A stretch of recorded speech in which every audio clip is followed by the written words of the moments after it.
ভাবুন তো ৩১শে ডিসেম্বর ২০২৪ সারা দুনিয়া যখন নতুন বছরকে বরণ করে নেওয়ার জন্য তৈরি হচ্ছে ঠিক সেই সময়ে সোশ্যাল মিডিয়া একটা ৭ মিনিটের ভিডিও আপলোড হয় আর সেই ভিডিওটা এক অকল্পনীয় ভয়াবহ এক সত্যি সামনে নিয়ে আসে আর এই প্রশ্নটাই পুলিশের মাথায় ঘুরপাক খাচ্ছিল। মোহাম্মদ আরশাদ নামের এক যুবক এমন এক নিরীশ্বর অপরাধের কথা স্বীকার করল যা শুনে পুরো দেশ যেন থমকে গিয়েছিল। কিন্তু কেন একজন মানুষ এমন কাজ করবে? আরশাদ তার ভিডিওতে বলেছিল, আমি বাধ্য হয়েছিলাম, আমাকে নিজের হাতেই ওদের মারতে হয়েছে। কিন্তু কি এমন পরিস্থিতি যা একজন ছেলেকে নিজের পরিবারকে খুন করতে বাধ্য করে? এই কেনর উত্তরটা শুধু এই হত্যাকাণ্ডের মধ্যে নেই। এর উত্তর খুঁজতে হলে আমাদের ফিরে যেতে হবে সেই পরিবেশে, সেই বাড়িতে যেখানে আরশাদের মতো একজন অপরাধীর জন্ম হয়েছিল। আসলে আরশাদের এই মানসিকতা তো একদিনে তৈরি হয়নি। এর শেকড় লুকিয়েছিল তার শৈশবে, এমন একটা পরিবারে যেখানে অভাব, অস্থিরতা আর পাশবিক নির্যাতনই ছিল নিত্যদিনের ঘটনা। এই পরিবারটার কখনো কোনো স্থায়ী ঠিকানা ছিল না। বাবা বদরুদ্দিন ছিলেন একজন হকার। রোজগারের জন্য তিনি পরিবার নিয়ে পাঞ্জাব থেকে দিল্লি, দিল্লি থেকে আগ্রা, এক শহর থেকে আরেক শহরে ঘুরতেন। শেষে আগ্রার এক বস্তিতে তাদের ঠিকানা হয়। এই যাযাবর জীবন, এই দারিদ্র্য শিশুদের মনে একটা গভীর নিরাপত্তাহীনতার জন্ম দিয়েছিল। আর সেই বাড়িতে শাসন চলত বদরুদ্দিনের। এক কথায় চরম হিংস্র এক শাসক ছিলেন তিনি। বিশেষ করে স্ত্রী আসমার ওপর চলত অকথ্য অত্যাচার। তাকে ঘরে আটকে রাখা, মারধর করা তো ছিলই, এমনকি মেয়ে সন্তান জন্ম দেওয়ার অপরাধে একবার তাকে জীবন্ত পুড়িয়ে মারারও চেষ্টা করেছিল বদরুদ্দিন। আরশাদ এই সব কিছু দেখেই বড় হচ্ছিল। সে শুধু সাক্ষী ছিল না, সে এই হিংসাটা শিখছিল। মনোবিজ্ঞানে একটা কথা আছে, ইন্টারজেনারেশনাল ট্রমা, মানে যখন হিংসা বা আঘাত এক প্রজন্ম থেকে আরেক প্রজন্মে ছড়িয়ে পড়ে। ঠিক এটাই হচ্ছিল। বাবার নিষ্ঠুরতাই যেন আরশাদের মধ্যে চলে আসে, আর সে তার বোনদের ওপর ঠিক একই রকম অত্যাচার শুরু করে। নিজের বাড়িটাকেই একটা জেলখানা বানিয়ে ফেলে। পরিস্থিতি চরমে ওঠে ২০২৪ সালের শুরুতে।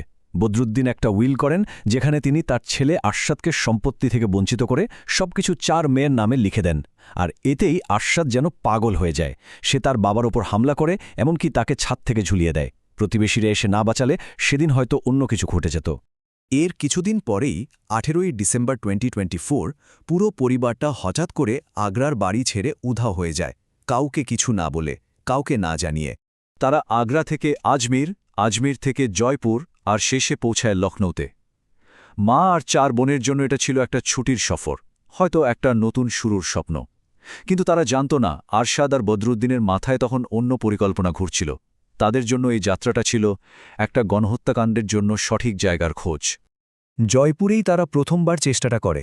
সবার খাবারে ঘুমের ওষুধ মিশিয়ে দেয়, কিন্তু ওষুধের ডোজ কম থাকায় সেই চেষ্টাটা ব্যর্থ হয়।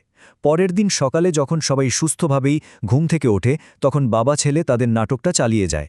তারা এমন ভাব করে যেন কিছুই হয়নি। এরপর পরিবারটাকে লখনৌতে ঘুরতে নিয়ে যায়, আর ৩০শে ডিসেম্বর একটা হোটেলে ওঠে। আর তারপর আসে সেই রাত, ৩১শে ডিসেম্বর। নতুন বছর উদযাপনের আড়ালে তাদের সেই ভয়ঙ্কর পরিকল্পনাটা কার্যকর করার সময় এসে গিয়েছিল। রাত ১০টা নাগাদ হোটেলে পার্টি শুরু হয়। আরশাদ আর তার বাবা খাবার আর মদ নিয়ে ফেরে। মা আর বোনেদের, যারা জীবনে কখনো মদ ছোঁয়েনি, তাদের জোর করে মদ খাওয়ানো হয়।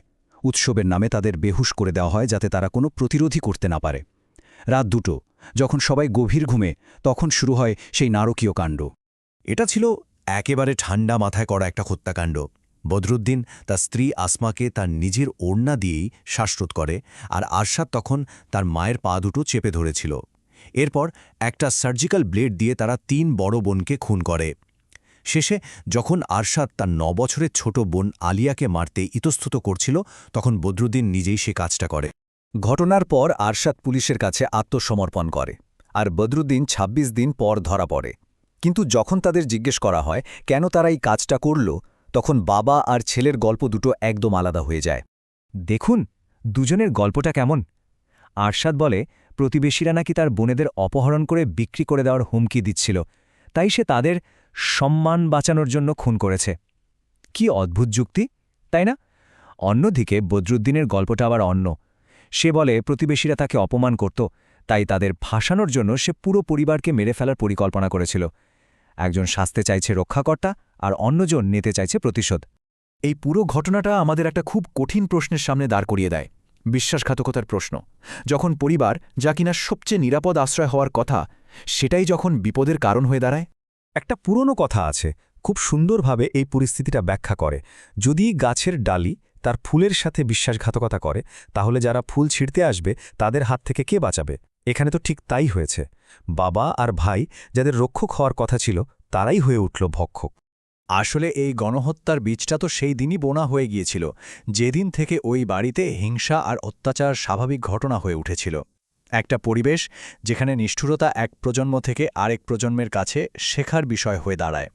তাহলে শেষ প্রশ্নটা এটাই থেকে যায়, যখন নিজের বাড়িটাই আর নিরাপদ আশ্রয় থাকে না, যখন সেটাই হয়ে ওঠে বিপদের উৎস, তখন একজন মানুষ যাবে কোথায়? লখনৌর এই ঘটনাটা আমাদের এটাই মনে করিয়ে দেয় যে একটা হিংস্র পারিবারিক পরিবেশের প্রতিধ্বনি কতটা ভয়ঙ্কর হতে পারে, আর তার পরিণতি কতটা অকল্পনীয় হতে পারে।